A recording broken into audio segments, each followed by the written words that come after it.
അപ്പോൾ എല്ലാവർക്കും നമസ്കാരം. JRCM. എൻ്റെ പേര് മീര.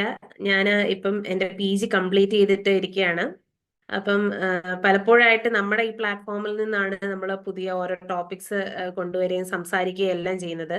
അതുപോലെ ഇന്നും നമുക്കൊരു പുതിയ വിഷയത്തെക്കുറിച്ച്, അല്ലെങ്കിൽ എല്ലാവർക്കും തന്നെ എന്താ പുതുമയുള്ള ഒരു വിഷയത്തെക്കുറിച്ചാണ് സംസാരിക്കുന്നത്. അല്ലെങ്കിൽ RCMൽ ഏറ്റവും പ്രാധാന്യമുള്ള ഒരു വിഷയമാണ്. അതുപോലെ തന്നെ നമ്മുടെ ജീവിതത്തിലും പ്രാധാന്യമുള്ള ഒരു വിഷയത്തെക്കുറിച്ചാണ് നമ്മൾ പറയാൻ പോകുന്നത്. അപ്പൊ ആദ്യം തന്നെ നമ്മുടെ RCM നമുക്ക് തന്ന TCGയെ ഈ സമയത്ത് ഓർക്കുകയാണ്. TCGയുടെ മക്കളായ പ്രിയങ്ക മാഡത്തെയും ഈ സമയത്ത് ഓർക്കുകയാണ്. നമുക്ക് RCM ഇങ്ങനെ തന്നതുകൊണ്ടാണ് നമുക്കൊരു ടീമായിട്ട് ഇപ്പൊ ഇങ്ങനെ വർക്ക് ചെയ്യാനും, അല്ലെങ്കിൽ ഒരു ടീം ആയിട്ട് ഇങ്ങനെ ഇപ്പൊ ഈ സൂം പ്ലാറ്റ്ഫോമിൽ ഇങ്ങനെ ഇരിക്കാനും ഓരോരോ പരിപാടികളിൽ പങ്കെടുക്കാനും എല്ലാം സാധിക്കുന്നത് ഇപ്പൊ RCM ഉള്ളത് കൊണ്ടാണ്. അപ്പം ഈ സമയത്ത് TCGയെ ഓർക്കുന്നു. നമ്മുടെ എല്ലാ ലീഡേഴ്സിനെയും, നമ്മുടെ കേരളത്തിലുള്ള നമ്മുടെ എല്ലാ ലീഡേഴ്സിനെയും, നമ്മുടെ എല്ലാ ഈ ടീമുകളെല്ലാം നയിക്കുന്ന ലീഡേഴ്സിനെ ഈ നിമിഷം ഓർക്കുകയാണ്. അതുപോലെ തന്നെ ഞങ്ങളെ RCMലേക്ക് കൊണ്ടുവന്നത് റജ്മോനങ്ങളാണ്. റജ്മോനങ്ങളുടെയും ഈ സമയത്ത് ഒരുപാട് നന്ദിയോടെ ഓർക്കുന്നു. അതുപോലെ തന്നെ നമ്മുടെ എല്ലാ ടീം മെമ്പേഴ്സ്, ഇന്നിവിടെ വന്നേക്കുന്ന എല്ലാ ടീം മെമ്പേഴ്സിനെയും ഞാൻ നന്ദിയോടെ ഓർക്കുന്നു. കാരണം ഈ പ്ലാറ്റ്ഫോമിൽ നിന്നാണ് മുന്നോട്ടുള്ള, ഞാൻ ഇപ്പം റജുമോനങ്ങൾ പറഞ്ഞ പോലെ തന്നെ ഇപ്പം റോസസ് പ്ലാറ്റ്ഫോം ആയിക്കോട്ടെ, അല്ലെങ്കിൽ യൂത്ത് ഐക്കണിന്റെ പ്ലാറ്റ്ഫോമിൽ എനിക്ക് ക്ലാസ് എടുക്കാൻ സാധിച്ചിട്ടുണ്ട്. ഇതെല്ലാം തന്നെ നമ്മുടെ ഈ ഒരു രാവിലത്തെ സൂം ക്ലാസ്സിൽ നിന്നാണ്. അത് കുറച്ചു പേര് കേൾക്കുന്നുണ്ട് ഉള്ളൂ എങ്കിലും അതൊരു സപ്പോർട്ടാണ്. ഇത്രയും പേര് നമ്മളെ കേൾക്കാനുണ്ട്, അല്ലെങ്കിൽ നമുക്ക് അതിന് വേണ്ട സജഷൻസ് പറഞ്ഞു തരാനുണ്ട് എന്നറിയുന്നതിൽ ഒരുപാട് സന്തോഷം. അപ്പൊ ഇന്നത്തെ ഒരു വിഷയത്തിലേക്ക് വരുമ്പം നമുക്ക് ആദ്യം തന്നെ പറയാം, ഈ ഒരു വിഷയം എന്ന് പറയുന്നത് ഒരിക്കലും നമ്മുടെ ജോലിയിൽ മാത്രം കാണുന്ന ഒരു വിഷയമോ, അല്ലെങ്കിൽ നമ്മൾ ഈ ടീം വർക്ക്, അല്ലെങ്കിൽ ടീം എന്ന് പറയുമ്പോൾ നമ്മൾ ഓർക്കും ഓക്കെ ഇതൊക്കെ സ്കൂൾ പ്രായത്തിൽ കേട്ടാണ്. ടീം ആയിട്ട് കളിക്കുന്നു, അല്ലെങ്കിൽ ടീം വർക്ക് വേണമെന്ന് ടീച്ചേഴ്സ് ഒക്കെ പറയുന്നു. അപ്പം നമ്മൾ ഓർക്കും സ്കൂളിലൊക്കെ ഉള്ളതായിരിക്കും, അല്ലെങ്കിൽ പഠനകാലത്തുള്ളതായിരിക്കും, അല്ലെങ്കിൽ ഇനിയും വല്ല കോർപ്പറേറ്റ് ജോലിയൊക്കെ കയറുമ്പം അവിടെ എപ്പോഴും പറയാറുണ്ട് ടീം വർക്ക് വേണം എന്ന് പറയുന്നത് കേട്ടിട്ടുണ്ട്. പക്ഷെ അങ്ങനെയല്ല. നമ്മുടെ ഈ ടീം വർക്ക് എന്ന് പറയുന്നത് നമ്മുടെ ജീവിതത്തിൽ എപ്പോഴും പ്രാധാന്യമുള്ള ഒരു വിഷയമാണ്. ഓക്കെ. അപ്പം ടീം എന്ന് പറഞ്ഞാൽ എന്താണ്? ഒരു കൂട്ടം ആൾക്കാർ ഒന്നിച്ച് ഒരു കാര്യത്തിന് വേണ്ടിയിട്ട് പ്രവർത്തിക്കുന്നു. അപ്പൊ ഈ ഒരു കൂട്ടം ആൾക്കാരെന്ന് പറയുമ്പോൾ അവരെല്ലാവരും ഒരേ സ്വഭാവമുള്ള, ഒന്നിച്ചു പോകാൻ പറ്റുന്ന ആൾക്കാരാവില്ല, ആവണമെന്നില്ല. ഇപ്പം നമ്മുടെ സ്വഭാവത്തിനോട് യോജിച്ചു പോകുന്നവരോടെ നമ്മൾ ഓർക്കും, നമ്മുടെ ജീവിതത്തിൽ നമ്മുടെ സ്വഭാവത്തിനോട് യോജിച്ചു പോകുന്നവരുമായിട്ട് ഞാൻ കൂടത്തുള്ളൂ, അല്ലെങ്കിൽ അവരോട് എനിക്കൊരു റിലേഷൻഷിപ്പ് ഞാൻ പുലർത്തത്തുള്ളൂ. എൻ്റെ ഒരു ഫ്രണ്ട്സ് ഗ്രൂപ്പിൽ വരുന്നവർ അങ്ങനെ ആയിരിക്കും, അല്ലെങ്കിൽ നമ്മൾ പറയാം എൻ്റെ ലൈഫ് പാർട്ട്ണർ എന്ന് പറയുന്നത് എൻ്റെ സ്വഭാവത്തിനോട്, അല്ലെങ്കിൽ എന്നെ പോലെ ഒരാളായിരിക്കും എന്നോർത്താണ് നമ്മൾ ഇത്രയും നാളും, അല്ലെങ്കിൽ അതായിരിക്കും നമ്മുടെ എല്ലാവരുടെ മനസ്സിൽ കിടക്കുന്നത്. പക്ഷെ അങ്ങനെയല്ല.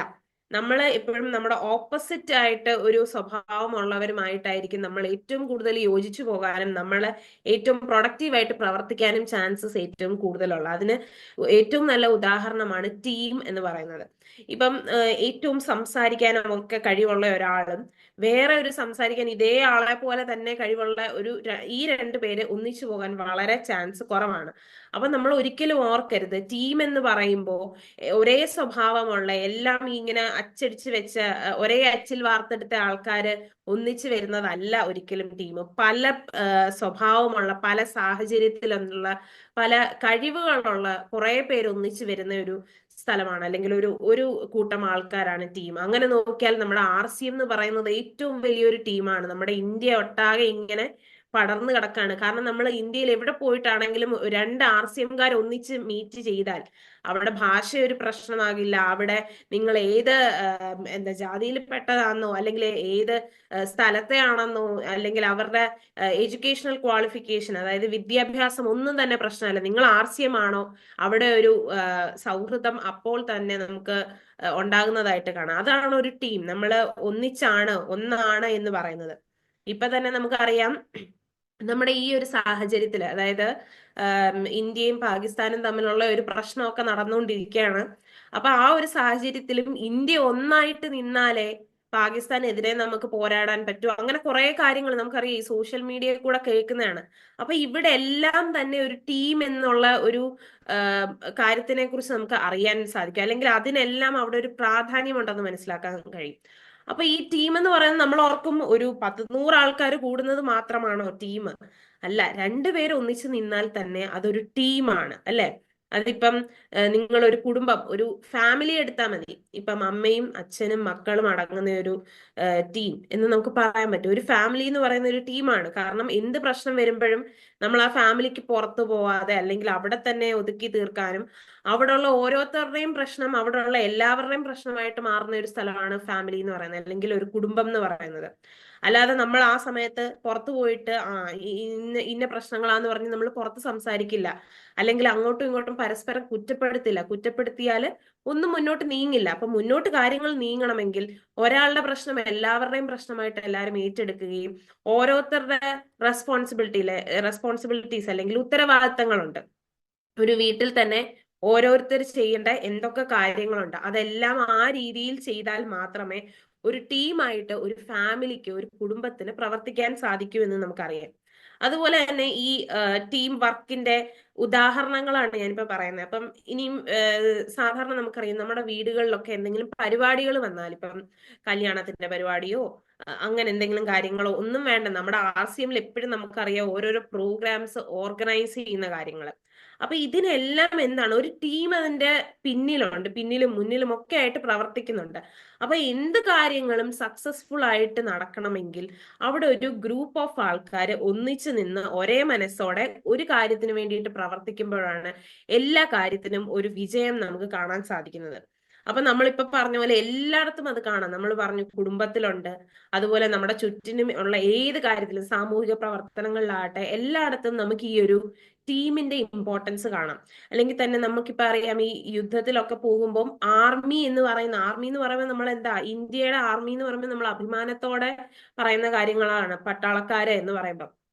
അപ്പൊ അവിടെ ആ ഒരുമയുണ്ട്. അവരെ ട്രെയിൻ ചെയ്യുമ്പോൾ തന്നെ നമുക്കറിയാം, ഇവരൊക്കെ ഒരു പരേഡിനൊക്കെ ഇറങ്ങുമ്പം ഒരേപോലെ കൈ പോകുന്നു, ഒരേപോലെ കാല് പോകുന്നു. അപ്പൊ നമ്മൾ ഓർക്കും ഇതെങ്ങനെ സാധിക്കുന്നു? അത്രയും അവരെല്ലാം പല സ്ഥലങ്ങളിൽ നിന്നും, പല വീടുകളിൽ നിന്നും, പല സാഹചര്യങ്ങളിൽ നിന്നും വന്ന ആൾക്കാര് ഒന്നിച്ച് ഒരു കാര്യത്തിന് വേണ്ടിയിട്ട്, അല്ലെങ്കിൽ തന്റെ രാജ്യത്തിന് വേണ്ടിയിട്ട് പ്രവർത്തിക്കണം എന്ന് പറഞ്ഞ് ഒന്നിച്ചു വരുമ്പോൾ അവിടെ അവർക്ക് ഒരു വ്യത്യാസവും ഇല്ല. അവരെല്ലാവരെയും നമുക്ക് കാണുമ്പോൾ ഒരേപോലെ തോന്നുകയും അവരെല്ലാവരും ഒന്നിച്ച് പ്രവർത്തിക്കുകയും ചെയ്യുന്നു. ഒരു യുദ്ധത്തിന്റെ സമയത്ത് അങ്ങോട്ടും ഇങ്ങോട്ടും കുറ്റപ്പെടുത്തിക്കൊണ്ട് നിൽക്കില്ല. അവരെല്ലാവരും അങ്ങോട്ടും ഇങ്ങോട്ടും സപ്പോർട്ട് ചെയ്ത് എന്ത് ചെയ്യണം അങ്ങനെ ഒന്നിച്ച് നിന്നിട്ടുണ്ടെങ്കിൽ മാത്രമേ നമുക്ക് എന്തും വിജയിക്കാൻ സാധിക്കത്തുള്ളൂ. അപ്പൊ എനിക്ക് തോന്നുന്നു ഏറ്റവും നല്ലൊരു ടീമായിട്ട് നമുക്ക് നമ്മുടെ ആർമി എന്ന് പറയുന്ന ഇന്ത്യൻ ആർമിയെ തന്നെ നമുക്ക് പറയാൻ സാധിക്കും. അപ്പൊ നമ്മുടെ ലക്ഷ്യം, RCMന്റെ ലക്ഷ്യം എന്ത് തന്നെയാണ്? ഒരു നല്ല ഇന്ത്യയെ കെട്ടിപ്പടുത്താൻ വേണ്ടിയിട്ടുള്ള ഒരു വലിയ ടീമാണ് നമ്മൾ എന്ന് നമുക്ക് ഒരു ബോധം ഉണ്ടായിരിക്കണം. അതാണ് നമ്മുടെ RCM മെമ്പേഴ്സിന് വേണ്ട ഒരു കാര്യം. അപ്പൊ ഞാൻ ഒരു ചെറിയ കഥയിലൂടെ നമ്മുടെ ഒരു ടീം വർക്കിന്റെ ഒരു ഇമ്പോർട്ടൻസ് പറയാം.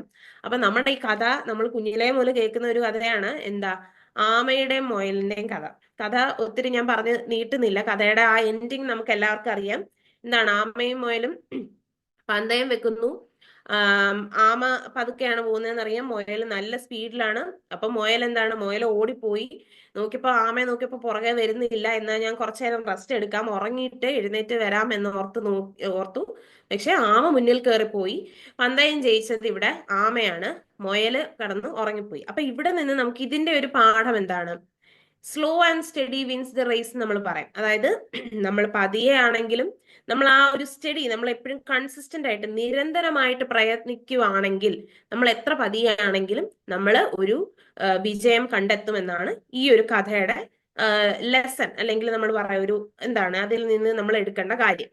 അപ്പൊ ഈ കഥ നമ്മൾ ഇവിടെയും നിർത്തുന്നില്ല. നമ്മൾ കുറച്ചുകൂടി ഈ കഥയൊന്ന് നീട്ടുകയാണ്, അല്ലെങ്കിൽ ഈ കഥയ്ക്ക് വേറെ കുറച്ച് കാര്യങ്ങളും കൂടെ ഉണ്ട് നമുക്കറിയാത്തത് കൊണ്ടാണ്. അപ്പൊ ഈ കഥയില് മുയൽ ഇപ്പൊ തോറ്റ് ഇരിക്കുകയാണ്. അപ്പൊ മുയൽ ഇങ്ങനെ ആലോചിക്കുകയാണ്, എന്താണ് എന്റെ ആ ഒരു പ്രശ്നം? ഞാൻ ഇത്രയും ഫാസ്റ്റ് ആയിട്ട് ഓടുന്ന ആളാണ്, അപ്പൊ എന്താണ് എന്റെ പ്രശ്നം? മുയലിന് ഒത്തിരി ഒന്നും ആലോചിക്കേണ്ടി വന്നില്ല, കാരണം മുയലിന്റെ ഭാഗത്താണ് തെറ്റ്.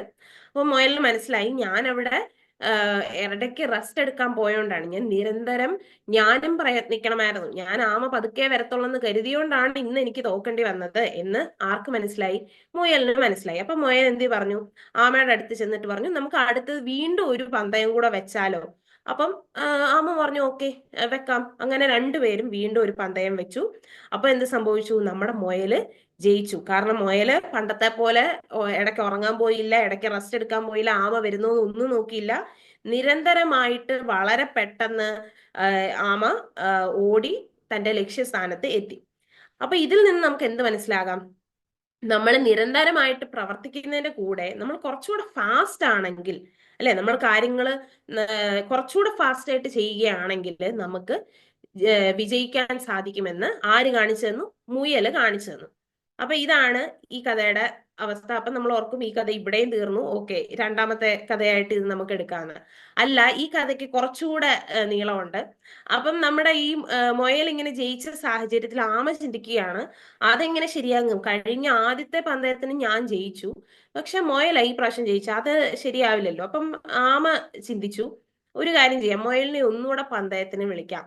മുയലിന്റെ അടുത്ത് ചെന്നിട്ട് പറഞ്ഞു, നമുക്ക് ഒരു വട്ടം കൂടെ വെക്കാം. മുയൽ ഓക്കെ, നമുക്ക് വെക്കാം. അപ്പം ആമ പറഞ്ഞു, പക്ഷെ നമ്മളൊരു വേറെ റൂട്ടായിരിക്കും എടുക്കുന്നത്. ഈ പ്രാവശ്യം നമ്മൾ രണ്ട് വട്ടം ഒരേ റൂട്ടിൽ കൂടെ ഓടി, അപ്പൊ നമുക്ക് വേറെ ഒരു റൂട്ട് പിടിക്കാന്ന് പറഞ്ഞു. അപ്പം മുയല് ഓക്കെ, മുയലിന് ഒരു പ്രശ്നമില്ല, മുയല് വളരെ കോൺഫിഡന്റ് ആയിട്ട് ഇരിക്കുകയാണ്. അപ്പം പന്തയം തുടങ്ങി, രണ്ടുപേരും ഓടാൻ തുടങ്ങി. ഓടി ചെന്നപ്പോഴത്തേക്ക് മുയല് ഒരു സ്ഥലത്ത് ചെന്നപ്പോഴത്തേക്ക് നിന്നുപോയി. ആ മുയൽ നിന്ന സ്ഥലത്ത് മുമ്പിൽ ഒരു നദി ഒഴുകിക്കൊണ്ടിരിക്കുകയായിരുന്നു. മുയലിന് അപ്പുറം കിടക്കാൻ വഴിയില്ല. എന്താണെന്ന് ആലോചിച്ചുകൊണ്ട് നിൽക്കുക. നോക്കിയപ്പോ ആമ പതുക്കെ വരുന്നുണ്ട്. ആമ ആ വെള്ളത്തിൽ കൂടെ നദിയൊക്കെ ഇങ്ങനെ ക്രോസ് ചെയ്ത് അപ്പുറത്ത് ചെന്ന് ലക്ഷ്യസ്ഥാനത്ത് എത്തി. മുയൽ നോക്കിയപ്പോ ആമ അവിടെ നിൽക്കുക. അപ്പം ഇത് നമ്മുടെ അടുത്ത മൂന്നാമത്തെ പന്തയമാണ് ഇത്. അപ്പൊ ഇവിടെ നിന്ന് നമുക്ക് എന്ത് മനസ്സിലാക്കാൻ പറ്റും? മുയലും ആമയും കൂടെ മത്സരം വെച്ചപ്പോ ആമ എന്ത് ചെയ്തു? വേറൊരു റൂട്ട്, അല്ലെങ്കിൽ വേറൊരു വഴി, ഇവർക്ക് ഓടാൻ വേണ്ടിയിട്ട് വേറൊരു വഴി തെരഞ്ഞെടുത്തു. അപ്പൊ ആമ അവിടെ എന്താ ചെയ്തേ? ആമ ഒരു പുതിയ സ്ട്രാറ്റജി കൊണ്ടുവന്നു, അല്ലെങ്കിൽ ആമയുടെ സ്ട്രെങ്ത് എന്താന്ന് ആമയ്ക്ക് മനസ്സിലാക്കി, അല്ലെ? അല്ലെങ്കിൽ ആമയ്ക്ക് മാത്രമേ ഈ വെള്ളത്തിൽ കൂടെ നടക്കാൻ പറ്റത്തുള്ളൂ എന്ന് ആമയ്ക്ക് അറിയാം. അപ്പം മുയലിന് അത് ചെയ്യാൻ പറ്റില്ല എന്നും, തന്റെ സ്ട്രെങ്ത് എന്താണെന്ന്, അല്ലെങ്കിൽ എന്റെ കഴിവ് എന്താണെന്ന് മനസ്സിലാക്കി പ്രവർത്തിക്കാൻ ആമയ്ക്ക് സാധിച്ചത് കൊണ്ട് ആമ എന്ത് ചെയ്തു? ഈ പന്തയത്തിൽ ജയിച്ചു. അപ്പൊ ഇവർ ഈ മൂന്ന് പന്തയമൊക്കെ ഇങ്ങനെ നടത്തിയിട്ട് നടക്കുമല്ലേ. അപ്പൊ അങ്ങനെ ഇരുന്നപ്പോ എന്താ, ഇവർ രണ്ടുപേരും അങ്ങ് ഭയങ്കര കൂട്ടായി. കാരണം മൂന്ന് പന്തയത്തിന് ഇത് ഫിക്സ് ചെയ്യാൻ ഇവര് കാണണം, അതുപോലെ തന്നെ ഇവര് മാത്രമുള്ളല്ലോ. അപ്പൊ ഇവരങ്ങ് കൂട്ടായി, ഇവരുടെ കൂട്ടുകാരായി. അപ്പൊ ഇവരെന്ത് ചെയ്തെന്ന് വെച്ചാല് രണ്ടുപേരും സംസാരിച്ചു, നമ്മളിപ്പം ഈ മൂന്ന് പന്തയങ്ങളും നടത്തിയിട്ട് നമ്മൾ നല്ല സമയം എടുത്തിട്ടാണ് ഇതെല്ലാം ചെയ്യുന്നത്. നമുക്കൊരു കാര്യം ചെയ്യാം, നമുക്കൊരു ടീമായിട്ട് അങ്ങ് ഓടിയാലോ? അപ്പം നമുക്ക് നോക്കാം, നമുക്ക് എത്ര വരെ എത്താൻ പറ്റും, എത്ര സമയം കൊണ്ട് നമുക്ക് എത്താൻ പറ്റും എന്ന് നോക്കാം. കാരണം രണ്ടുപേരും ഇപ്പൊ നല്ല സൗഹൃദത്തിലാണ്. പണ്ടത്തെ പോലെ അങ്ങനത്തെ എന്താ വിദ്വേഷമൊന്നും ഇല്ല രണ്ടുപേരും തമ്മില്. അപ്പൊ രണ്ടുപേരും കൂടെ ഒന്നിച്ച് ഓടാൻ നോക്കി. അപ്പൊ എന്ത് സംഭവിച്ചു? മൊയല് പറഞ്ഞു, ഈ എന്താ കരയിൽ കൂടെ ഓടുമ്പോ നീ എന്റെ മണ്ടയ്ക്ക് കയറി ഇരുന്നു എന്ന് പറഞ്ഞു. ആരോട്? ആമയോട് പറഞ്ഞു. അപ്പൊ മുയല് കരയിൽ കൂടെ ഓടുമ്പം ആമയുടെ മണ്ടയ്ക്ക് കയറി ഇരുന്നു. അതായത് ആമ മുയലിന്റെ മണ്ടയ്ക്ക് കയറി ഇരിക്കുന്നു. അതുപോലെ തന്നെ നദിയുടെ അവിടെ ആയപ്പോഴത്തേക്ക് എന്ത് പറഞ്ഞു? ആമ പറഞ്ഞു, ഇനി നീ ഒരു കാര്യം ചെയ്യേ, എന്റെ മുകളിലിരുന്നോ, എന്റെ തോടിന്റെ മുകളിലിരുന്നോ, നമുക്ക് ഈ നദി കടന്ന് അപ്പുറം ചെല്ലാം എന്ന് പറഞ്ഞു. അങ്ങനെ ഇവരപ്പുറം ചെന്ന് ഇവരുടെ ലക്ഷ്യസ്ഥാനത്ത് ഇവർ രണ്ടുപേരും കൂടെ ഒന്നിച്ച് ചെന്നത് വളരെ എന്താ തുച്ഛമായ സമയം കൊണ്ട് അവര് എത്തി അവരുടെ ലക്ഷ്യസ്ഥാനത്ത്. അപ്പൊ ഇതിൽ നിന്ന് നമുക്ക് എന്ത് മനസ്സിലാക്കാൻ പറ്റും? രണ്ടുപേരും രണ്ടുപേരുടെയും കഴിവ് ഉപയോഗിച്ച് ഒരു കാര്യം ഒന്നിച്ച് ചെയ്തപ്പോൾ അവര് നേരത്തെ ചെയ്തതിനെക്കാട്ടിലും ഏറ്റവും കൂടുതൽ നന്നായിട്ട് ചെയ്യാൻ പറ്റിയത് രണ്ടുപേരും ഒന്നിച്ച് ചെയ്തപ്പോഴാണ്, അല്ലെ? നമ്മളപ്പോ ആമയുടെ മുയലിന്റെ ഒരു കഥ നമ്മള് കാണുന്നത് തുടക്കത്തിലുള്ള ഒരു കാര്യമാണ്. ആ ഒരു കഥ മാത്രമാണ് നമ്മൾ അറിയുന്നത്. പക്ഷെ ഇങ്ങനെയും ഒരു രീതിയിലുള്ള കഥയുണ്ടെന്ന് ഞാനും ഇതിനു വേണ്ടിയിട്ട് നോക്കിയപ്പോഴാണ് എനിക്കും അറിയാൻ സാധിച്ചത്. അത് നല്ലൊരു കാര്യമല്ലേ, അല്ലെ? ഒന്നിച്ച് നമ്മുടെ രണ്ടുപേരുടെ, അല്ലെങ്കിൽ രണ്ടുപേരല്ലെങ്കിൽ അതിൽ കൂടുതൽ ആൾക്കാര് അവരുടെ കഴിവുകൾ മനസ്സിലാക്കി ഒന്നിച്ച് പ്രവർത്തിക്കുമ്പോഴാണ് അവിടെ ഒരു ടീം വർക്ക് എന്ന് പറയുന്നത് സാധ്യമാകുന്നത്. അപ്പൊ ഇതാണ് നമുക്കൊരു ടീം വർക്കിന് പറയാൻ പറ്റുന്ന ഒരു ഏറ്റവും നല്ല ഒരു കഥ, അല്ലെങ്കിൽ ഒരു ഉദാഹരണം എന്ന് പറയുന്നത്. ഇതുപോലാണ് നമ്മുടെ RCM-ലും ആൾക്കാർ വരുന്നത്, അല്ലെ? എല്ലാവർക്കും പല കഴിവുകളാണ്. എല്ലാവർക്കും ഒരേ കഴിവുകളാണോ? ആമയ്ക്ക് വെള്ളത്തിൽ പോകുന്ന പോലെ മുയലിന് വെള്ളത്തിൽ പോകാൻ പറ്റില്ല. പക്ഷെ കരയിൽ കൂടെ ഏറ്റവും നന്നായിട്ട് സ്പീഡിൽ ഓടാൻ ആർക്ക് സാധിക്കും? മുയലിന് സാധിക്കും. അപ്പം രണ്ടുപേരും അങ്ങോട്ടും ഇങ്ങോട്ടും ഒരു സപ്പോർട്ട് ചെയ്യുക. അതായത് നമുക്ക് എവിടാണോ നമ്മൾ വീക്ക് ആയിട്ടുള്ളത് അത് കോംപ്ലിമെന്റ് ചെയ്യാൻ ഓപ്പോസിറ്റ് നിൽക്കുന്ന ആൾക്ക്, നമ്മുടെ കൂടെ നിൽക്കുന്ന ആൾക്ക് സാധിക്കണം. അതിപ്പോ എവിടെയാണെങ്കിലും, അതിപ്പോ ഒരു ഫാമിലിയിലാണെങ്കിലും അല്ലെങ്കിൽ നമ്മുടെ RCM ബിസിനസ്സിലാണെങ്കിലും നമുക്കത് സാധിക്കണം. അപ്പൊ നമുക്കറിയാം ഈ ടീം എന്നുള്ള വാക്കിന്റെ ഒരു എന്താ അർത്ഥം പറയുന്ന ഒരു നല്ല അബ്രിവിയേഷൻ അതിനുണ്ട്. അതായത് together every one achieve more എന്ന് പറയും. അതായത് ഒന്നിച്ച് നമ്മളെ നിന്നാല് നമ്മൾ പറയും ഇപ്പം ഒറ്റയ്ക്ക് ഒന്നും നേടാൻ പറ്റില്ല എന്ന് പറയുന്നില്ല. ഒറ്റയ്ക്ക് എല്ലാം നേടാൻ പറ്റും. പക്ഷെ ഒറ്റയ്ക്ക് നേടുന്നതിനെക്കാട്ടിലും നമുക്ക് ഒന്നിച്ച് നേടുന്നതിനൊരു സുഖമുണ്ട്. അല്ലെങ്കിൽ ഒന്നിച്ച് നേടുന്നത് അതിനെക്കാട്ടിലും ഇരട്ടിയായിരിക്കും, അല്ലെ? ഇപ്പൊ നമുക്കറിയാം കുറെ വലിയ നമ്മുടെ തന്നെ RCMലുള്ള വലിയ ലീഡേഴ്സ് ഉണ്ട്. അവരെല്ലാവരും തന്നെ അവരുടെ ജീവിതത്തിൽ അച്ചീവ് ചെയ്യേണ്ട കാര്യങ്ങൾ അച്ചീവ് ചെയ്തിട്ടാണ് ഇരിക്കുന്നത്. അവർക്ക് വേണ്ട വരുമാനം ഉണ്ടായിരിക്കും, അവർക്ക് വേണ്ട സമയവും അവരുടെ ഫാമിലിക്ക് വേണ്ട കാര്യങ്ങളും എല്ലാം തന്നെ ചെയ്തിട്ടും അവർ വീണ്ടും RCMൽ പ്രവർത്തിക്കുന്നത് എന്തിനാണ്? അവരുടെ ടീമിന് വേണ്ടിയിട്ടാണ്, അവരുടെ കൂടെയുള്ള ആൾക്കാർക്ക് വേണ്ടിയിട്ടാണ്. അപ്പം ടീം എന്ന് പറയുമ്പോൾ നമ്മൾ പറയും കുറെ ആൾക്കാർ ഒന്നിച്ചു വരുന്നു. അപ്പം ഈ ടീമിനെ നയിക്കണമെങ്കിൽ നമ്മൾ സാധാരണ പറയും ഒരു ലീഡർ വേണം എന്ന് പറയാം. RCMൽ നമുക്ക് ഇഷ്ടം പോലെ ലീഡേഴ്സ് ആണ്, അല്ലെ? അപ്പൊ ഒരു ലീഡറിന് വേണ്ട ക്വാളിറ്റി എന്ന് പറഞ്ഞാൽ എന്താ? ലീഡർ ഒരിക്കലും നമ്മളോട് ഇങ്ങനെ ആജ്ഞാപിക്കുകയല്ല, ലീഡർ കൂടെ നിന്ന്, അതായത് ടീം മെമ്പേഴ്സിന്റെ, അപ്പൊ ഇവിടെ ഇരിക്കുന്ന ഓരോരുത്തർക്കും ഒരു ലീഡർ ആകാൻ സാധിക്കണം, അല്ലെ? നമ്മൾ RCMലെ എല്ലാവരും നമ്മൾ ഒരു രണ്ടുപേരെ ചേർത്താൽ നമ്മൾ അവരുടെ ലീഡർ ആണ്. അപ്പം ഒരു ലീഡറിന്റെ ക്വാളിറ്റീസ് നമ്മൾ കാണിക്കണം. അല്ലാതെ നമ്മളെപ്പോഴും ടീം മെമ്പർ ആയിട്ടല്ല, നമ്മളൊരു RCMലെ ടീം മെമ്പറുമാണ്. നമ്മള് കൊണ്ടുവന്ന RCMലേക്ക് നമ്മൾ കൈ പിടിച്ച് കുറച്ചു പേരെ കൊണ്ടുവന്നിട്ടുണ്ടാവും. അവരുടെ ലീഡറും കൂടെ ആയിരിക്കും നമ്മൾ. അപ്പൊ ലീഡേഴ്സ് എപ്പോഴും എന്താണ്? ടീം മെമ്പേഴ്സിന്റെ കൂടെ നിൽക്കണം, അല്ലെ?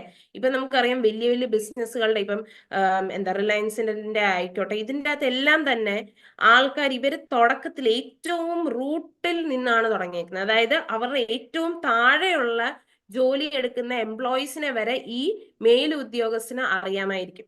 അതാണ് അതിന്റെ പ്രത്യേകത എന്ന് പറയുന്നത്. അപ്പൊ RCMലും നമ്മൾ അതുപോലെ ആയിരിക്കണം. ലീഡേഴ്സ് എന്ന് പറയുമ്പോൾ നമ്മൾ ഏറ്റവും താഴെ തട്ടിൽ നിന്ന് വേണം തുടങ്ങാൻ വേണ്ടിയിട്ട്, അല്ലാതെ എല്ലാം ആജ്ഞാപിക്കാൻ വേണ്ടിയിട്ട് ഇരിക്കുന്ന ഒരാളല്ല ലീഡർ എന്ന് പറയുന്നത്.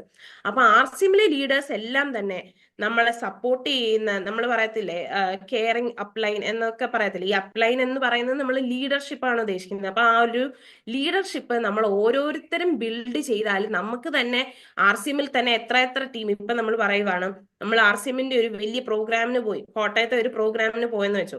അവിടെ നമ്മൾ ചെന്നിട്ട് മല്ലപ്പള്ളി ടീം എന്ന് പറയുമ്പം ഇത്ര ആൾക്കാർ ഇരിക്കുന്നു, അല്ലെങ്കിൽ മല്ലപ്പള്ളി ടീമിന്റെ നമ്മൾ ലാസ്റ്റ് ഇപ്പം മൂർത്തി സാറിന്റെ കൂടെ ഒക്കെ ഒരു ഫോട്ടോ എടുക്കുമ്പോൾ മല്ലപ്പള്ളി ടീം എന്ന് പറയുമ്പോൾ നമ്മൾ ഒന്നിച്ചാണ് വന്നത്, അല്ലെങ്കിൽ ആ ഒരു ടീം സ്പിരിറ്റ് വേണം നമുക്ക്, അല്ലെ? അതാണ് ഇപ്പം പല കളികളിൽ ഇപ്പം റജിമോനങ്ങൾ പറഞ്ഞ പോലെ ക്രിക്കറ്റിന്റെ കാര്യം പറഞ്ഞു, അതിലെ ഒരു കുട്ടിയുടെ കാര്യം പറഞ്ഞു. അപ്പൊ ഇവിടെ എല്ലാം എന്താണ്? ആ ഒരു സ്പിരിറ്റ് ആണ്. നമ്മള് എന്റെ ടീം വിജയിക്കണം, ഞാൻ അതിന് എന്ത് ചെയ്യണം എന്നുള്ള ഒരു കാഴ്ചപ്പാടാണ്. അല്ലാതെ നമ്മൾ ചെയ്യുന്ന എല്ലാ പ്രവർത്തികളും നമുക്ക് ഗുണം ചെയ്യുന്നുണ്ട്, നമുക്കറിയാം നമുക്ക് ഗുണമുള്ള കാര്യങ്ങൾ നമ്മൾ ചെയ്യും, അത് ഫസ്റ്റ് പ്രയോറിറ്റി ആണ്. എന്നാലും നമുക്കറിയാം നമ്മുടെ കൂടെയുള്ളവരെയും കൂടെ നമുക്ക് കൈ പിടിച്ചു കൊണ്ടുവരാൻ പറ്റുവാണെങ്കിൽ അത് ഏറ്റവും നല്ലൊരു കാര്യമാണ്, അല്ലെ? ഏറ്റവും നമ്മളെല്ലാം തികഞ്ഞിരിക്കുമ്പോഴും നമ്മൾ കാരണം കുറച്ചു പേര്, ഇപ്പം മൂർത്തി സാറിനൊക്കെ പറയാൻ പറ്റുന്നില്ലേ, ഞാൻ കാരണം ഇത്രയും പേർക്ക് അവർക്കൊരു വരുമാനം ഉണ്ടായി, അല്ലെങ്കിൽ എനിക്ക് ഇത്രയും പേർക്ക് ഒരു വരുമാനം കൊടുക്കാൻ പറ്റുന്നുണ്ട്, ഇത്രയും പേരെ RCMലേക്ക് കൊണ്ടുവന്നു. അതൊരു ലീഡറിന് പ്രൗഡായിട്ട് പറയാൻ പറ്റുന്നുണ്ടെങ്കിൽ ആ ലീഡർ പ്രവർത്തിച്ചതും ആ ലീഡറിന്റെ ടീം മെമ്പേഴ്സ് കാരണവുമാണ്, അല്ലെ? അപ്പം നമുക്കറിയാം ഈ ടീമായിട്ട് പ്രവർത്തിക്കുമ്പോൾ എന്തൊക്കെ വേണം, അല്ലെ? ടീമായിട്ട് പ്രവർത്തിക്കുമ്പോൾ എന്തായാലും കുറെ പ്രശ്നങ്ങൾ ഉണ്ടാകാനുള്ള ചാൻസസ് വളരെ കൂടുതലാണ്. കാരണം എന്താണ്? പല ചിന്താഗതിയുള്ള ആൾക്കാര്, പല സ്വഭാവമുള്ള ആൾക്കാർ, ഇവരെല്ലാവരും കൂടെ ഒന്നിച്ചു വരുന്ന ഒരു സ്ഥലത്ത്, അല്ലെങ്കിൽ ഒന്നിച്ചു നിൽക്കുന്ന ഒരു സ്ഥലത്ത് പല അഭിപ്രായങ്ങളും എല്ലാം ഉണ്ടാകും. നമുക്കറിയാം ഇപ്പം വീട്ടിലൊരു പ്രോഗ്രാം അല്ലെങ്കിൽ എന്തെങ്കിലും ഒരു ഫംഗ്ഷൻ വെക്കാനിരുന്നാൽ തന്നെ പല അഭിപ്രായങ്ങളാണ്. അത് വേണം, ഇത് വേണം, അത് വേണ്ട എന്ന് പറയാനും എല്ലാം പല കാരണങ്ങളുണ്ട്. അപ്പൊ ഒരു ടീം ഒന്നിച്ചു പോകുന്നതിനെക്കാട്ടിലും എളുപ്പമാണ് എന്ത്? അത് ശിഥിലമായിട്ട് പോകാൻ. അപ്പൊ ഈ ടീമായിട്ട് നിൽക്കണമെന്ന് പറയുന്നത് എന്തുകൊണ്ടാണ്? ഇപ്പം നമുക്കില്ലാത്ത ഒരു കാര്യം, എനിക്കില്ലാത്ത ഒരു കഴിവ് കോംപ്ലിമെന്റ് ചെയ്യാൻ എന്റെ ടീമിലെ ഒരാൾക്ക് കഴിയുന്നുണ്ടെങ്കിൽ അത് ഏറ്റവും നല്ല കാര്യമാണ്. അതാണ് കോംപ്ലിമെന്റ് ചെയ്യുക, അങ്ങോട്ടും ഇങ്ങോട്ടും നമ്മൾക്ക് ഒരു സഹായമാകും. അപ്പൊ നമ്മൾ എല്ലാ മനുഷ്യരും, നമ്മൾ പറയും ഹ്യൂമൻ ബീങ് എന്ന് പറയുന്ന ഒരു സോഷ്യൽ ബീങ് ആന്ന് പറയാം, ഒരു സാമൂഹിക ജീവിയാണ്. നമുക്ക് എപ്പോഴും ഒരിക്കലും ഒറ്റയ്ക്ക് ഞാൻ എല്ലാം ചെയ്യും, എനിക്കെല്ലാം ഒറ്റയ്ക്ക് ചെയ്യണം എന്ന് പറഞ്ഞാൽ ജീവിതത്തിൽ നമുക്ക് ഒത്തിരി ഒന്നും മുന്നോട്ട് പോകാൻ സാധിക്കത്തില്ല.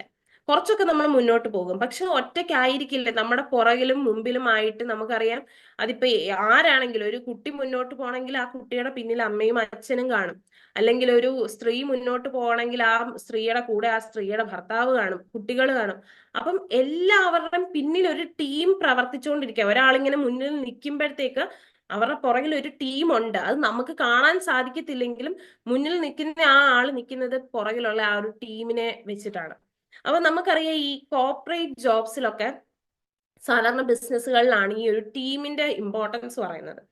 അപ്പൊ അവിടുത്തെ ഞാൻ ഇങ്ങനെ ഇതിനെക്കുറിച്ച് നോക്കിയപ്പോ അതിന്റെ ക്ലാസ്സുകളൊക്കെ നോക്കുമ്പോ എന്താ പറയുന്നതെന്ന് വെച്ചാല്, ഒരു ലീഡർ ടീം മെമ്പേഴ്സിനെ എങ്ങനെ ഓർഗനൈസ് ചെയ്യണം, ഈ കാര്യങ്ങളൊക്കെയാണ് പറയുന്നത്.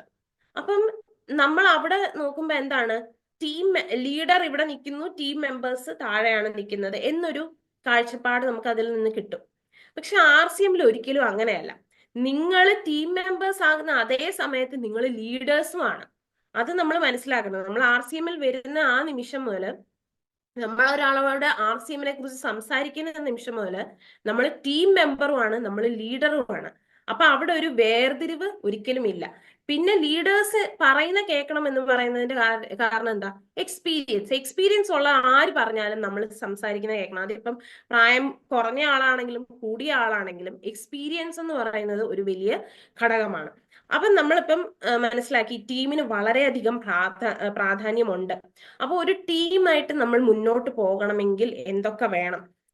അപ്പം RCMന്റെ ഓരോ മീറ്റിങ്ങിന് വരുമ്പോഴും നമ്മൾ ഒരു ടീമാണെന്നുള്ളത് മനസ്സിലാക്കുക, നമ്മുടെ ടീമിനെ ബിൽഡ് ചെയ്തുകൊണ്ട് വരിക. കാരണം RCMൽ നമുക്ക് സാധനങ്ങൾ ഉപയോഗിക്കാനും നമുക്ക് ആരോഗ്യത്തോടെ ഇരിക്കാനും നമുക്ക് ടീം ഒന്നും വേണ്ട. കാരണം നമ്മൾ സ്വന്തമായിട്ടാണല്ലോ കഴിക്കുന്നത്, നമ്മുടെ വീട്ടുകാർക്ക് നമ്മൾ സാധനങ്ങൾ കൊടുക്കുന്നു. പക്ഷെ നമുക്ക് RCMൽ വിജയിക്കണമെങ്കിൽ നമുക്കൊരു ടീം വേണം. നമുക്ക് ഒറ്റയ്ക്കല്ല നമുക്ക് വിജയിക്കാൻ പറ്റുന്നത്. അപ്പൊ നമ്മൾ ഓർക്കും, നമ്മൾ കാരണം, അതായത് ഇപ്പം ഞാനൊരു ടീം ബിൽഡ് ചെയ്യുവാണെങ്കിൽ എനിക്ക് വേണ്ടിയിട്ടാണ് ടീം പ്രവർത്തിക്കുന്നത്, ഒരിക്കലും അല്ല. എനിക്ക് വേണ്ടിയിട്ട് മാത്രമല്ല, അവർക്ക് വേണ്ടിയിട്ടാണ് കൂടുതലും പ്രവർത്തിക്കുന്നത്, അല്ലെ? ടീമിലെ ഓരോ മെമ്പേഴ്സും RCMൽ ഇമ്പോർട്ടന്റ് ആണ്. അതായത് RCMൽ പറയുന്നത് എന്താണ്? ടീം മെമ്പേഴ്സിനോട് പറയുന്നത് നിങ്ങൾ നിങ്ങളെ തന്നെ മുന്നോട്ട് കൊണ്ടുവരാൻ ശ്രമിക്കൂ എന്നാണ് പറയുന്നത്, അല്ലെ? അല്ലെങ്കിൽ ഈ സാധാരണ കോർപ്പറേറ്റ് ജോലികളിൽ പറയുന്നത് എന്താണ്? ലീഡറിന്റെ ഗോൾ, അല്ലെങ്കിൽ ഒരു കമ്പനിയുടെ ലക്ഷ്യം എന്താ? അടിച്ചേൽപ്പിക്കുകയാണ് സാധാരണ ജനങ്ങൾ. അപ്പൊ അവർക്ക് അവരുടെ ആരോഗ്യം നഷ്ടപ്പെടുന്നു, അവർക്ക് സമയം കിട്ടുന്നില്ല, അവർക്ക് അവർക്ക് വേണ്ടിയിട്ട് ജീവിക്കാൻ സമയം കിട്ടുന്നില്ല. ഇതൊക്കെയാണ് സാധാരണ രീതിയിലുള്ള ലീഡർഷിപ്പ് എന്ന് പറഞ്ഞുകൊണ്ട് ഈ കോർപ്പറേറ്റ് വേൾഡിൽ, അല്ലെങ്കിൽ അവിടെ അവിടെ കാണാൻ നമുക്ക് സാധിക്കുന്നത്. പക്ഷെ RCMൽ ഒരിക്കലും അങ്ങനെയല്ല. RCMൽ പറയുന്നത്, ഈ ടീം മെമ്പേഴ്സ് നിങ്ങൾ ആരോഗ്യത്തോടെ ഇരിക്കും, നിങ്ങൾ സന്തോഷത്തോടെ ഇരിക്കും, നിങ്ങൾ നല്ല പ്രോഡക്ട്സ് ഉപയോഗിക്കൂ, മറ്റുള്ളവരോട് പറയൂ, അല്ലെ? നമുക്കൊരു നല്ല കാര്യം, ഇപ്പം നമുക്കറിയാം, നമ്മൾ എല്ലാവരും തന്നെ പല മതത്തിൽ വിശ്വസിക്കുന്നവരാണ്, പല വാല്യൂസിലും പല എത്തിക്സും ഉള്ള ആൾക്കാരാണ്. അപ്പം ഈ കാര്യങ്ങളെല്ലാം എല്ലാം തന്നെ ഇവിടെ ഉണ്ട്, RCMലുണ്ട്. RCMൽ പറയുന്ന കാര്യങ്ങൾ, അല്ലെങ്കിൽ RCMന്റെ എത്തിക്സ് എന്ന് പറയുന്നത് നമ്മുടെ ഇന്നത്തെ ഭാരതത്തിലെ എല്ലാ മതങ്ങളിൽ പറയുന്ന, മതഗ്രന്ഥങ്ങളിൽ പറയുന്ന എത്തിക്സ് ഒക്കെ തന്നെയാണ് RCMലും പറയുന്നത്. അപ്പം ഹിന്ദു ആയിക്കോട്ടെ, ക്രിസ്ത്യാനി ആയിക്കോട്ടെ, മുസൽമാൻ ആയിക്കോട്ടെ, ഇതെല്ലാം തന്നെ RCMലും പറയുന്ന കാര്യങ്ങളാണ്. അപ്പം നമ്മൾ ഫോളോ ചെയ്യുന്ന കാര്യങ്ങൾ തന്നെ നമ്മുടെ ലക്ഷ്യമായിട്ട് RCM നമ്മുടെ മുന്നിൽ ഒരു എന്താ ലഘൂകരിച്ച് തരികയാണ്. ഇതൊക്കെയാണ് നിങ്ങൾ ചെയ്യേണ്ടത്, നല്ല ഭക്ഷണം കഴിക്കണമെന്നും നല്ലപോലെ ആൾക്കാരോട് പെരുമാറണമെന്നുമാണ് RCMലും പറയുന്നത്, അല്ലെ? നമ്മളപ്പം RCMന്റെ ഒരു മീറ്റിങ്ങിന് ചെന്നാൽ തന്നെ നമുക്കറിയാം, ആദ്യമൊക്കെ എനിക്കും തോന്നും, എന്താണ് ഇത് എല്ലാരും ഇങ്ങനെ സർ മാഡം എന്ന് മാത്രമാണ് അങ്ങോട്ടും ഇങ്ങോട്ടും അഡ്രസ് ചെയ്യുന്നത്. അതിപ്പോ എത്ര വലിയ ആളായാലും, അതായത് പ്രായം കുറഞ്ഞ ആളായാലും ചെറിയ ആളായാലും സർ മാഡം എന്ന് നമ്മൾ അങ്ങോട്ടും ഇങ്ങോട്ടും അഡ്രസ് ചെയ്യത്തുള്ളൂ, അല്ലെ? ആ പേര് വിളിച്ചിട്ട് നമ്മൾ സർ അല്ലെങ്കിൽ മാഡം എന്ന് പറഞ്ഞിട്ടാണ് പറയുന്നത്. അതൊരു റെസ്പെക്ട് കാണിക്കുന്നതാണ് സത്യം പറഞ്ഞാൽ, അല്ലെ? അവിടെ ഒരു വലിപ്പ ചെറുപ്പങ്ങളൊന്നുമില്ല. മറ്റേത് നമുക്കറിയാം, ഈ എന്താ വേറൊരു കമ്പനിയിലൊക്കെ ആണെങ്കിൽ നമ്മൾ സാർ മാഡം വിളിക്കുന്നതാണ്, ബാക്കി എല്ലാവരും അങ്ങോട്ടും ഇങ്ങോട്ടും പേരൊക്കെ വിളിക്കും. ഈ ഉദ്യോഗസ്ഥൻ വന്നിട്ടാണെങ്കിലും അല്ലെങ്കിൽ ആ ഒരു ലീഡർ എന്ന് പറയുന്ന ആൾ വന്നിട്ടാണെങ്കിലും ഇവരുടെ എല്ലാം പേര് വിളിച്ചൊക്കെ ആയിരിക്കും അഭിസംബോധന ചെയ്യുന്നത്. പക്ഷെ നമ്മൾ ഇവിടെ എല്ലാവർക്കും ആ ഒരു റെസ്പെക്ട് കൊടുക്കുന്നുണ്ട്. കാരണം എല്ലാവരും ഓരോ ലീഡേഴ്സ് ആണ് അല്ലെ. എല്ലാവരും ഒരു അത് 2 പേരടങ്ങുന്ന ടീം ആയിക്കോട്ടെ, 3 പേരടങ്ങുന്ന ടീം ആയിക്കോട്ടെ, അതിനെ നയിക്കുന്ന ലീഡേഴ്സ് ആയിട്ട് നിങ്ങൾക്ക് മാറാൻ സാധിക്കണം. അപ്പൊ അതിന് പ്രായം എന്ന് പറയുന്നത് ഒരു പ്രശ്നമല്ല. നമ്മളിപ്പം പറയാറുണ്ട് സ്കൂളിലൊക്കെ കുട്ടികൾ, ഞാൻ ക്ലാസ് ലീഡർ ആണെന്ന് പറയുമ്പോൾ നമുക്ക് എന്തൊരു സന്തോഷമാണെന്നറിയാവോ. കൊച്ചിലെയൊക്കെ നമ്മൾ പറയും എന്നെ ക്ലാസ് ലീഡർ ആക്കി, ഞാനാണിപ്പം ക്ലാസ്സിലെ ഇതൊക്കെ ചെയ്യുന്നത് എന്ന് പറയുമ്പം നമുക്ക് ഭയങ്കര സന്തോഷമാണ്. അപ്പം ആ ഒരു ലീഡർഷിപ്പ് എന്ന് പറയുന്നത് നമ്മൾ എൻജോയ് ചെയ്യണം. നമ്മൾ നമ്മുടെ കൂടെയുള്ളവരെ ഒന്നിച്ച് കൊണ്ടുപോകാൻ സാധിക്കുമ്പോഴാണ് ഒരു നല്ല ലീഡർ ആകാൻ സാധിക്കുന്നത്. അപ്പൊ ടീമിന്റെ അകത്ത് ഏറ്റവും ഇമ്പോർട്ടന്റ് ആയിട്ടുള്ള ഒരു കാര്യമാണ് ലീഡർഷിപ്പ് ക്വാളിറ്റിയും. അതുപോലെ തന്നെ നമുക്ക് അങ്ങോട്ടും ഇങ്ങോട്ടും ഒരു ട്രസ്റ്റ് വേണം. അതായത് നമുക്ക് ഒരു വിശ്വാസം വേണം അല്ലെ. അതായത് ഇന്ന ആള് ചെയ്യുന്ന ഒരു പ്രവൃത്തി ഇത് ഇങ്ങനെ ഒരു നല്ല കാര്യത്തിന് വേണ്ടിയിട്ടാണെന്ന് നമുക്കൊരു വിശ്വാസം വേണം. അല്ലാതെ ആ ആള് ചെയ്യുന്നത് ആ ആളുടെ ഗുണത്തിന് വേണ്ടിയിട്ടാണ്, അല്ലാതെ എനിക്കതിൽ നിന്നൊന്നും കിട്ടില്ല എന്നുള്ള ചിന്തയോ അല്ലെങ്കിൽ അവിടെ ഒരു കുശുമ്പോ അസൂയോ ഈ കാര്യങ്ങളൊക്കെ എന്താണ് ഇവിടെ വന്നാല് ഈ ടീം എന്ന് പറയുന്നത് ഇങ്ങനെ സ്മൂത്ത് ആയിട്ട് ഓടില്ല. അവിടെ പ്രശ്നങ്ങൾ വരും. അപ്പോഴാണ് നമ്മൾ പ്രശ്നങ്ങൾ വരിക എന്ന് പറയുന്നത്. അപ്പൊ ഒരു ടീമിന് എന്ത് വേണം? ക്ലിയർ ആയിട്ട് ഒരു ഗോൾ വേണം. നമ്മൾ എന്താണ് ചെയ്യുന്നതെന്ന് ഒരു കാര്യം വേണം.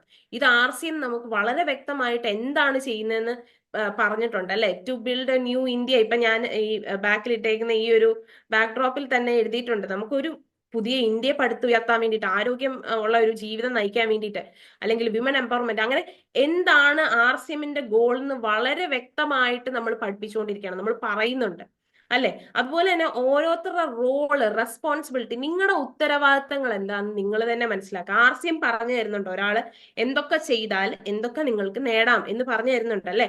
നിങ്ങൾ RCMൽ എങ്ങനെ പ്രവർത്തിക്കണമെന്ന് RCM പറഞ്ഞു തരുന്നുണ്ട്.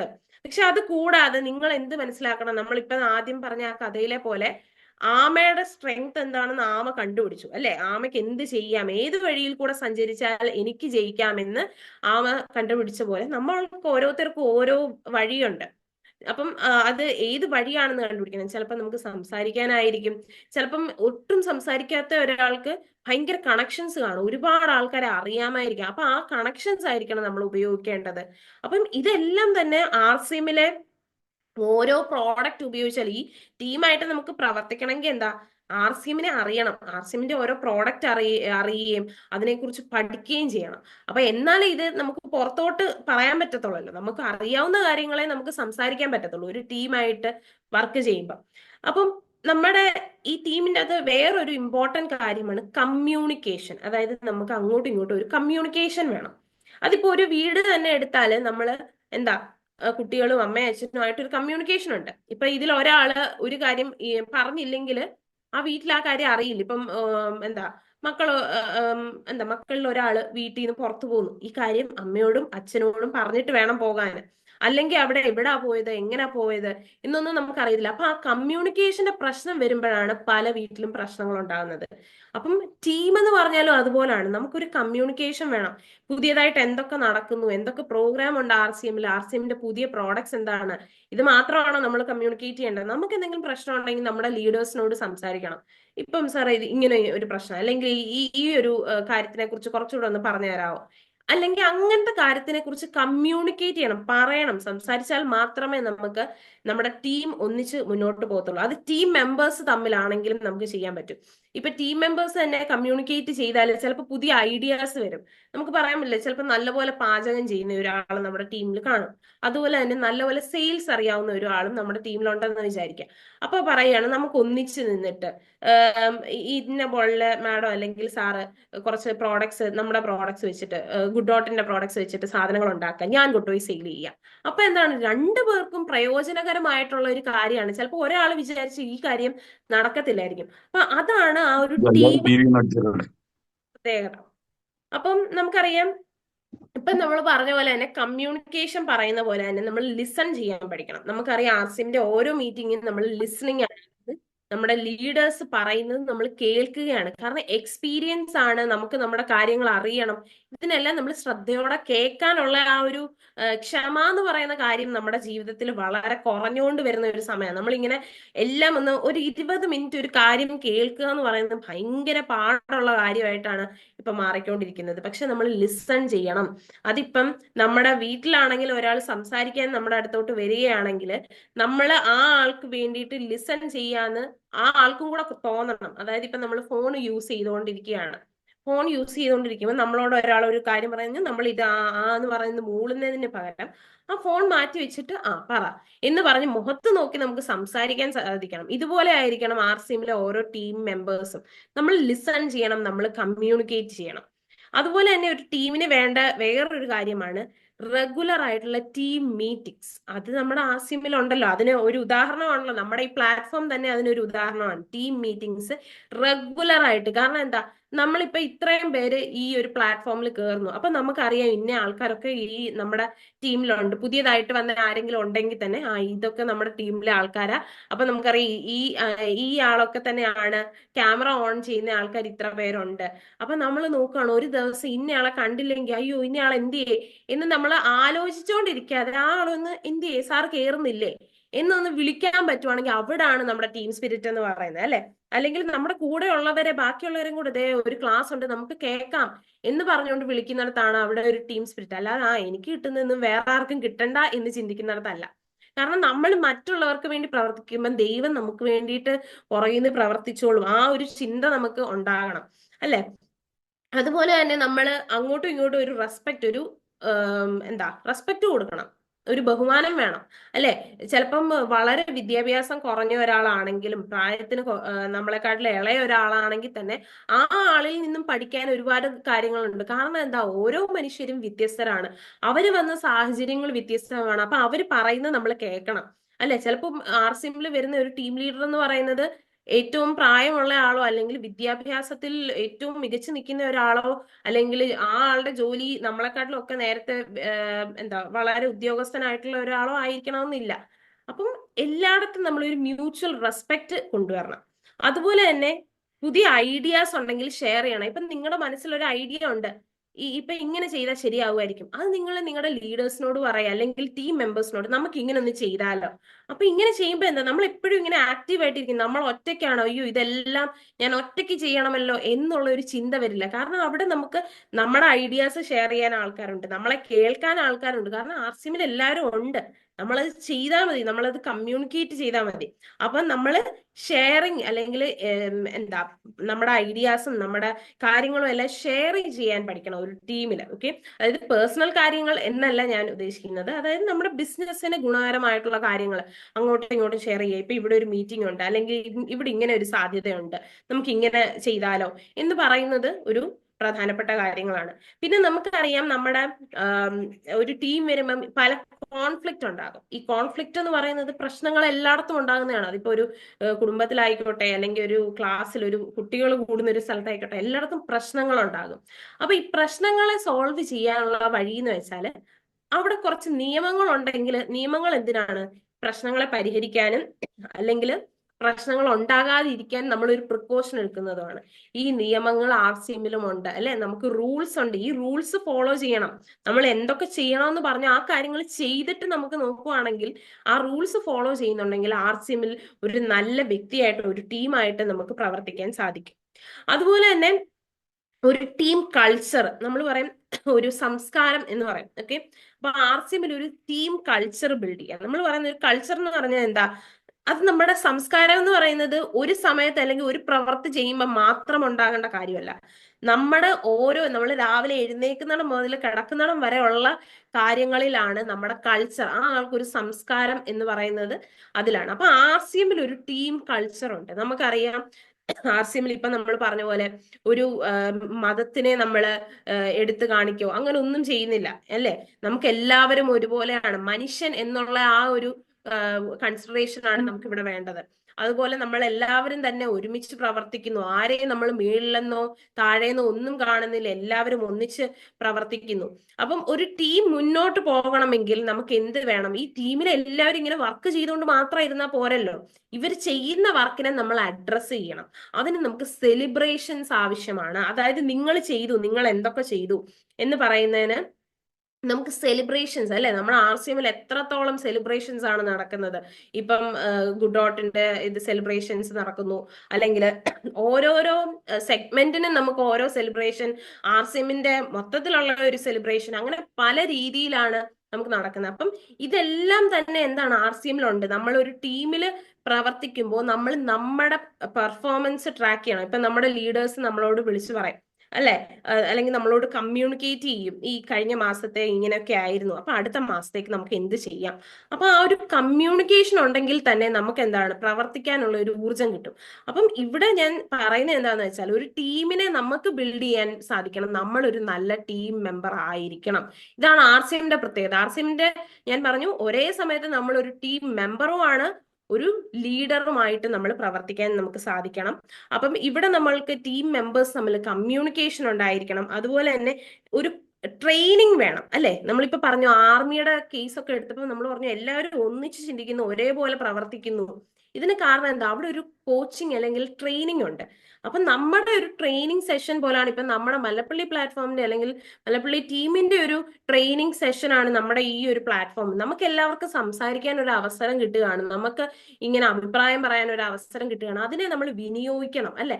ഇവിടെ എല്ലാം ടീം മെമ്പേഴ്സും ലീഡേഴ്സും നമുക്ക് എല്ലാം ഇങ്ങനെ പ്രൊവൈഡ് ചെയ്തുകൊണ്ടിരിക്കുമ്പോൾ അതിനെ നമ്മൾ വിനിയോഗിക്കണം. കാരണം ഈ പറയുന്ന പോയിന്റ്സ് ഒന്നും തന്നെ ഞാൻ RCMലെ പോയിന്റ്സ് ആയിട്ട് അല്ല എടുത്തത്. മൊത്തത്തിലുള്ള ടീമിനെ കുറിച്ച് നമ്മൾ സംസാരിക്കുമ്പോൾ നമ്മൾ എന്തൊക്കെ ശ്രദ്ധിക്കണം എന്ന് നോക്കുമ്പോൾ ഈ കാര്യങ്ങളാണ് നോക്കുമ്പോൾ, ഈ പറയുന്ന ലിസ്റ്റിലെ എല്ലാ കാര്യങ്ങളും എന്തിലുണ്ട്, നമ്മുടെ RCM എന്ന് പറയുന്ന ഈ ഒരു വലിയ ടീമിലുണ്ടെന്ന് നമുക്ക് മനസ്സിലാക്കാൻ സാധിക്കും. അപ്പൊ നമുക്ക് ഒരു ചെറിയ കഥയും കൂടെ പറഞ്ഞ് നമുക്ക് നമ്മുടെ സെഷൻ അങ്ങോട്ട് എൻഡിലേക്ക് കൊണ്ടുവരാണ്. അപ്പം ടീമിന്റെ ഇമ്പോർട്ടൻസ് നമ്മളിങ്ങനെ പറഞ്ഞു. അപ്പം ഒരു കഥയും കൂടെ നമുക്ക് പറയാം. അതായത് ഒരു വീടുണ്ട്, അവിടെ അച്ഛനും അതുപോലെ തന്നെ 3 മക്കളും ഉണ്ട്. അപ്പം 3 ആൺമക്കളാണ്. അപ്പം അച്ഛനാണ് ഇവരെ 3 പേരെയും നോക്കിക്കൊണ്ടിരുന്നത്. അപ്പൊ ഇവര് ചെറുതിലേ മുതല് ഭയങ്കര കുസൃതിയും കാര്യങ്ങളും ഒക്കെയാണ്. അപ്പം വളർന്നപ്പോഴും ഇതേ കുസൃതിയും കാര്യങ്ങളും ഒക്കെ ഉണ്ട്. അപ്പൊ അച്ഛൻ ഓർത്തു വലുതാവുമ്പോ മാറും, ഇവര് അങ്ങോട്ടും ഇങ്ങോട്ടും നല്ല സ്നേഹത്തിൽ കഴിയും. കാരണം അങ്ങോട്ടും ഇങ്ങോട്ടും ആൺകുട്ടികളായതുകൊണ്ട് തന്നെ എപ്പോഴും അടിയും ബഹളങ്ങളും ഒക്കെയാണ്. പക്ഷെ ഇവര് വളർന്നിട്ടും ഇതങ്ങോട്ട് മാറുന്നില്ല. അച്ഛനാണെങ്കിൽ ജോലി എടുക്കാനൊന്നും വയ്യാതെ പ്രായമായി. അപ്പം അച്ഛന് പ്രായമാകും തോറും ഈ കുട്ടികളെ ഓർത്തിട്ട് ആദ്യമാണ്, അതായത് ഈ 3 ആൺമക്കളെ ഓർത്തിട്ട് ആദ്യമാണ് ഇവരിനി എന്ത് ചെയ്യും എന്നുള്ള ഒരു ടെൻഷനിലാണ് അച്ഛൻ ഇരിക്കുന്നത്. ഒന്നിച്ചൊന്നും നിൽക്കുന്നുമില്ല, എല്ലാരും അങ്ങ് ബഹളമാണ്, ഇവരോട് പറഞ്ഞിട്ട് മനസ്സിലാകുന്നുമില്ല. അപ്പം ഇവര് 3 പേരെ ഒരു ദിവസം ഇവരുടെ അച്ഛൻ വിളിച്ചു. എന്നിട്ട് പറഞ്ഞു, നിങ്ങൾക്ക് 3 പേർക്കും ഞാൻ എൻ്റെ എന്താ സ്വത്ത് ഒക്കെ ഞാൻ ഭാഗം വെക്കാൻ ഇരിക്കുകയാണ്. അപ്പം ഞാൻ നിങ്ങൾക്ക് 3 പേർക്കും തരാമെന്ന് ഓർത്തു. പക്ഷെ അതിനകത്ത് ഏറ്റവും കൂടുതൽ ഞാൻ കൊടുക്കുന്നത്, ഞാൻ നിങ്ങളിൽ ഒരാളെയാണ് ഞാൻ അതിൽ നിന്ന് സെലക്ട് ചെയ്യുന്നത്. അപ്പൊ ആ ഒരാൾക്കായിരിക്കും ഞാൻ ഏറ്റവും കൂടുതൽ കൊടുക്കാൻ ഉദ്ദേശിക്കുന്നത്. ബാക്കി 2 പേർക്കും ഞാൻ തരും, പക്ഷെ മറ്റേ ആളെക്കാട്ടിലും കുറവായിരിക്കും. അപ്പൊ ഈ 3 പേർക്ക് അങ്ങ് വാശി ചെയ്യാം, എന്നെങ്കിൽ എനിക്ക് വേണം എന്ന് ഓരോരുത്തരും ചിന്തിക്കാൻ തുടങ്ങി. അതായത് എനിക്ക് ആദ്യം വേണം, അല്ലെങ്കിൽ എനിക്ക് കൂടുതൽ വേണമെന്ന്. അപ്പൊ അച്ഛൻ പറഞ്ഞു, അതിന് വേണ്ടിയിട്ടൊന്നുമില്ല, സിമ്പിൾ ആയിട്ട് ഞാനൊരു കാര്യം പറയാം. അതായത് നിങ്ങൾക്ക് 3 പേർക്കും ഞാൻ ഓരോ എന്താ ഈ ഇത് കമ്പുകൾ അല്ലെങ്കിൽ നമ്മുടെ തടി കഷ്ണങ്ങളുണ്ട്, അത് തരും, നിങ്ങൾ അത് ഒടിച്ചാൽ മതി എന്ന് പറഞ്ഞു. ഇത്രയും സിമ്പിൾ ആയിരുന്നോ കാര്യം? ഞാൻ ഓർത്ത് വേറെ എന്തോ വലിയതാണെന്ന് ഓർത്ത് 3 പേരും ഇരുന്നു. ഉടനെ ഇവർക്ക് 3 പേർക്കും എന്ത് കൊടുത്തു? ഓരോ ചെറിയ ചെറിയ കമ്പുകൾ ഇങ്ങനെ കൊടുത്തു. നോക്കിയപ്പോൾ 3 പേരും ഇത് പെട്ടെന്ന് ഒടിച്ചു. ഇതാണോ? അതെ, ഞങ്ങള് 3 പേരും ചെയ്തു, അപ്പൊ ഇനി ആർക്ക് കൊടുക്കും എന്നായിരുന്നു പ്രശ്നം. അപ്പോഴത്തേക്ക് അച്ഛൻ പറഞ്ഞു, ഇവിടെ കൊണ്ട് തീർന്നില്ല, നിങ്ങളുടെ ടാസ്ക് തീർന്നിട്ടില്ല, നിങ്ങൾക്ക് ഇനിയും ഉണ്ട്, ഒരു കാര്യം കൂടെ ഉണ്ട്. അപ്പൊ പറഞ്ഞു, ദേ അവിടെ 10 കെട്ടുകളായിട്ട് അല്ലെങ്കിൽ 10 കമ്പുകളായിട്ട് ഒരുമിച്ച് വെച്ചിട്ടുണ്ട്. അപ്പം ഇത് ഓരോന്ന് വെച്ചല്ല ഒടിക്കേണ്ട, മറ്റേത് ആദ്യത്തെ നമ്മൾ ഓരോന്ന് വെച്ച് ഒടിച്ചു. ഇനി ഇത് ഈ 10 എണ്ണം കൂടെ ഒന്നിച്ച് വെച്ചിട്ട് നിങ്ങൾ 3 പേരും കൂടെ ഇതൊന്ന് ഒടിക്കാന്ന് പറഞ്ഞു. 10 എണ്ണവും ഒന്നിച്ച് വെച്ചിട്ട് ഓരോരുത്തരും 10 കമ്പുകൾ ഒടിക്കാന്ന് പറഞ്ഞു. നോക്കിയപ്പം ആർക്കും തന്നെ, അതായത് 3 മക്കളിൽ ആർക്കും തന്നെ അത് പറ്റുന്നില്ല. കാരണം നമുക്കും പറ്റില്ല, 10 കമ്പുകൾ ഇങ്ങനെ അല്ലെങ്കിൽ നല്ല കട്ടിയുള്ള കമ്പുകളാണെങ്കിൽ അത് ഒന്നിച്ചു വെച്ചിട്ട് ഒടിക്കാൻ നോക്കിയിട്ട് സാധിക്കുന്നില്ല. അപ്പൊ അച്ഛൻ അവരോട് പറഞ്ഞു, ഇത് വേറെ ഒന്നിനും അല്ല നിങ്ങളോട് പറഞ്ഞത്, നിങ്ങൾ ഒറ്റയ്ക്കൊറ്റയ്ക്ക് നിന്നാലും നിങ്ങളെ നശിപ്പിക്കാന് മറ്റുള്ളവർക്ക് സാധിക്കും അല്ലെ. ഒരു ചുള്ളിക്കമ്പ്, ഒരു കമ്പ് വെച്ചിട്ട് നമുക്ക് ഒടിക്കാൻ നോക്കിയാല് ആ കമ്പ് എത്ര വലുതാണെങ്കിലും ചെറുതാണെങ്കിലും ഒരെണ്ണമാണെങ്കിൽ നമുക്ക് ഒടിക്കാൻ പറ്റും. പക്ഷേല് ഒരു 10 അല്ലെങ്കിൽ ഒരു കൂട്ടം കമ്പുകൾ നമ്മൾ എടുത്തു വെച്ചിട്ട് അതിനെ ഒറ്റയടിക്ക് ഒടിക്കാന്ന് പറഞ്ഞാൽ അത് ഒടിയില്ല. കാരണം അതാണ് നമ്മുടെ ആ ഒരു സ്ട്രെങ്ത്. അതിൻ്റെ അകത്ത് ആ 10 കൂട്ടത്തിൽ എത്ര എണ്ണം കാണും? ചിലപ്പോൾ ഇത്രയുള്ള ഒരു ചെറിയ കമ്പ് കാണും, വലിയൊരു കമ്പ് കാണും അല്ലെ, പല വണ്ണത്തിൽ നീളത്തിലുള്ള കമ്പുകൾ കാണും. പക്ഷെ ആ 10 കൂടെ ഒന്നിച്ചിരുന്നാലും നമുക്കിത് ഒടിക്കാൻ പറ്റില്ല എന്ന് അച്ഛൻ മക്കളോട് പറഞ്ഞു കൊടുത്തു. അപ്പം പറഞ്ഞു, നിങ്ങൾ ഒന്നിച്ചു നിന്നാൽ നിങ്ങൾക്ക് നിങ്ങളുടെ ജീവിതത്തിൽ വിജയിക്കാൻ, നിങ്ങളെ ആർക്കും തകർക്കാൻ സാധിക്കില്ല. പക്ഷെ നിങ്ങൾ ഓരോരുത്തരായിട്ട് പിരിഞ്ഞാൽ നിങ്ങൾക്കത് സാധിക്കില്ല. ഇതുപോലെയാണ് നമ്മുടെ RCMലും നമുക്ക് പറയാൻ സാധിക്കുന്നത്. ഓരോ ടീമിലെ ആൾക്കാരും എല്ലാവരും ഒന്നിച്ചു നിൽക്കുക, ഒന്നിച്ചു പ്രവർത്തിക്കുക. അങ്ങനെയാണെങ്കിൽ RCM ഏറ്റവും വേഗത്തിൽ വളരും അല്ലെ. പണ്ട് നമ്മൾക്കറിയാം, മൂർത്തി സാറൊക്കെ വന്ന സമയത്ത് RCMല് അധികം മെമ്പേഴ്സ് ഒന്നുമില്ല, ടീം മെമ്പേഴ്സ് ഒന്നുമില്ല. അവർ ഒറ്റയ്ക്കൊക്കെ നിന്നിട്ടാണ് പ്രവർത്തിച്ചത്. ഇതിപ്പം ഇത്രയും നമ്മുടെ ഇന്ത്യ ഒട്ടാകെ ഇങ്ങനെ പടർന്നു കിടക്കുകയാണ്. അപ്പൊ അത്രയും വലിയൊരു ടീമിന്റെ ഭാഗമാകാൻ സാധിച്ചിട്ട് നമുക്ക് പ്രവർത്തിക്കാൻ സാധിച്ചില്ല എന്ന് പറഞ്ഞാൽ അത് ഏറ്റവും വലിയൊരു നമ്മുടെ പ്രശ്നമായിട്ടേ അത് കാണാവൂ. അപ്പൊ ഇത്രയും വലിയ ടീമിന്റെ കൂടെ ഒന്നിച്ചു നിന്ന് പ്രവർത്തിക്കുക. അപ്പം എല്ലാവർക്കും, നമുക്ക് സ്വയം ഒരാൾക്ക് ഒറ്റയ്ക്കും വിജയം കിട്ടും, എല്ലാവർക്കും വിജയം കിട്ടും. അതാണ് ഏറ്റവും മനോഹരമായിട്ടുള്ള ഒരു കാഴ്ച RCMൽ കാണാൻ പറ്റുന്നത് എന്ന് പറഞ്ഞുകൊണ്ട് ഞാൻ എൻ്റെ വാക്കുകൾ നിർത്തുന്നു. നന്ദി, നമസ്കാരം. J RCM, good RCM.